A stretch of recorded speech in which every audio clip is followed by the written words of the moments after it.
Bismillahirrahmanirrahim. Assalamualaikum warahmatullahi wabarakatuh. Sahabat yang beriman, sholat tahajud merupakan sholat sunnah yang dikerjakan pada malam hari. Sesudah mengerjakan sholat isya hingga terbit fajar dengan kondisi sesudah tidur meskipun hanya sebentar. Sholat tahajud dapat dikerjakan dengan rakaat tak terhingga.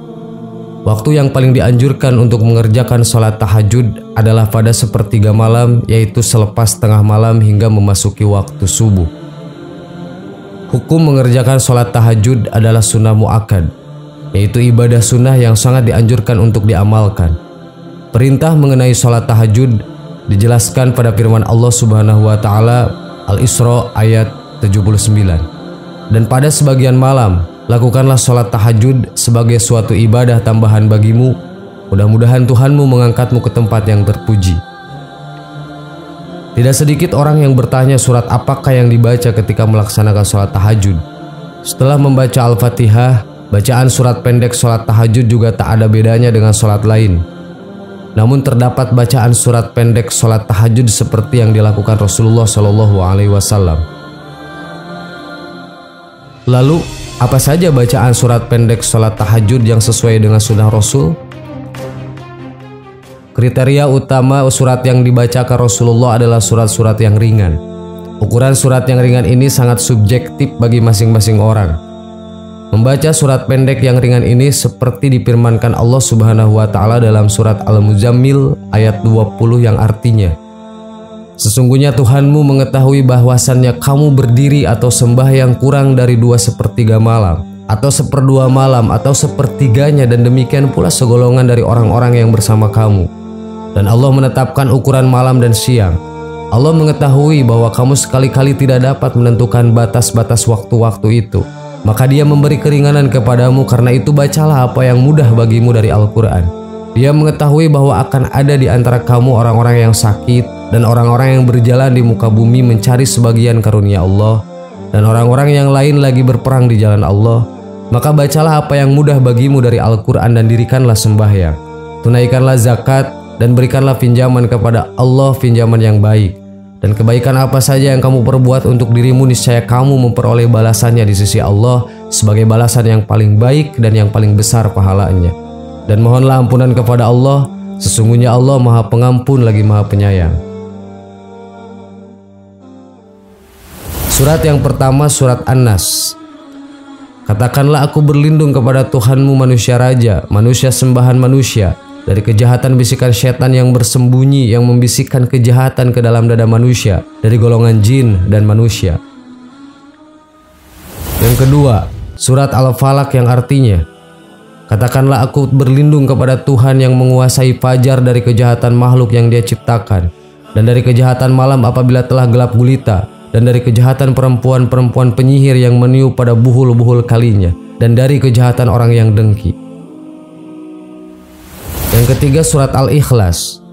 Surat Al-Ikhlas itu serupa dengan sepertiga Al-Quran, sehingga membaca surat Al-Ikhlas salat sholat tahajud seperti menghatam Al-Quran. Yang keempat, surat Al-Humajah. Surat ini menggambarkan celakalah orang yang mengumpulkan harta dan menghitung-hitungnya, dan sesungguhnya harta itu tidaklah kekal. Sahabat yang beriman, itulah ulasan mengenai 4 surat yang wajib dibaca ketika sholat malam, yaitu sholat sunat tahajud. Semoga kalian dapat mengamalkannya. Wallahu a'lam. Wassalamualaikum warahmatullahi wabarakatuh.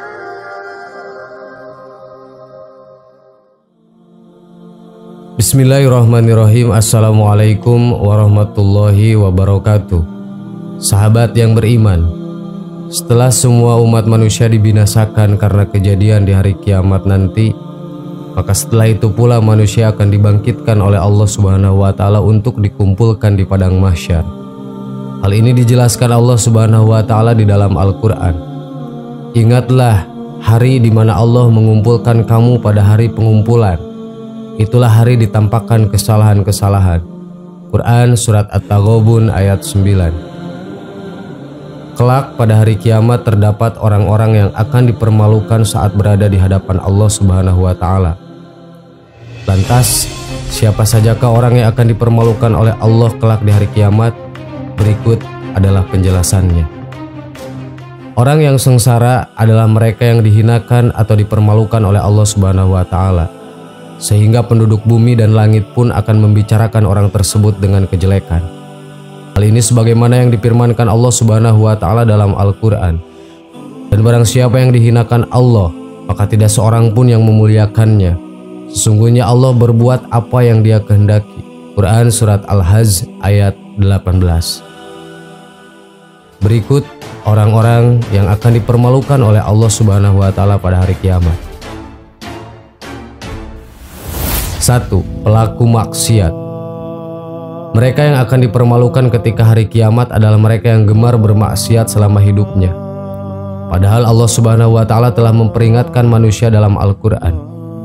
Maka apakah mereka tidak mengadakan perjalanan di bumi? Lalu mereka memperhatikan bagaimana kesudahan orang-orang yang sebelum mereka. Mereka itu lebih banyak dan mereka lebih hebat kekuatannya serta lebih banyak peninggalan-peninggalan peradabannya di bumi. Maka apa yang mereka usahakan itu tidak dapat menolong mereka. Quran Surat Al-Ghafir ayat 82. Al-Mu'tamar bin Sulaiman berkata, sesungguhnya seseorang yang melakukan dosa secara rahasia, maka pada pagi harinya akan ditimpakan kehinaan. 2. Orang yang menentang ajaran Islam. Sahabat Nabi Umar bin Khattab berkata, kita dimuliakan Allah dengan Islam, dan barang siapa yang mencari kemuliaan selain Islam, maka dia akan dihinakan. Ibnu Abdil Bir dalam kitab Al-Mujalajah wa Jamahaitur. Hal ini sebagaimana Allah Subhanahu wa Ta'ala jelaskan dalam Al-Quran. Barang siapa yang Allah menghendaki akan memberikan kepadanya petunjuk, niscaya dia melapangkan dadanya untuk memeluk agama Islam. Dan barang siapa yang dikehendaki Allah kesesatannya, niscaya Allah menjadikan dadanya sesak lagi sempit, seolah-olah ia sedang mendaki langit. Begitulah Allah menimpakan siksa kepada orang-orang yang tidak beriman. Quran Surat Al-An'am ayat 125.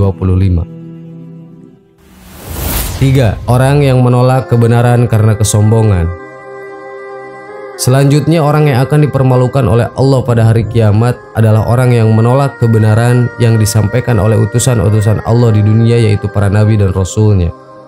Allah Subhanahu wa Ta'ala berfirman, telah mendustakan rasul-rasul sebelum mereka itu kaum Nuh, ada Fir'aun yang mempunyai tentara yang banyak, dan Samud, kaum Lut, dan penduduk Allah.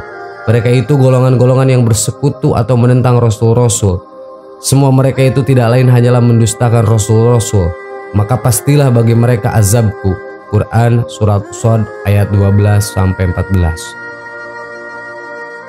Sahabat yang beriman, itulah 3 golongan orang-orang yang dipermalukan oleh Allah kelak di hari kiamat.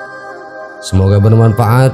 Amin. Wallahu a'lam. Wassalamualaikum warahmatullahi wabarakatuh.